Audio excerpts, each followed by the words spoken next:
చూడని కళ్ళు నన్ను దేవుళ్ళ చూస్తున్నాయి. నేనెవర్నే? మా దేవుడు అమరేంద్ర బాహుబలి, రక్తాని వినువు.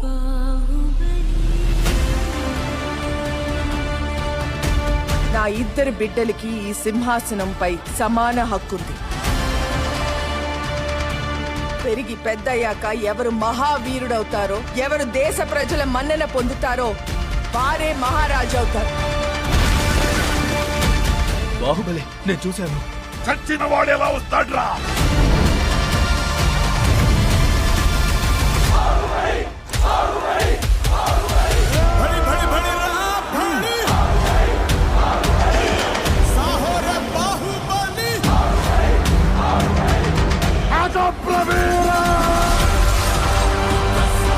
మన గుండె ధైర్యం కన్నా శత్రు బలగం పెద్దది అనుకోవడం మరణం.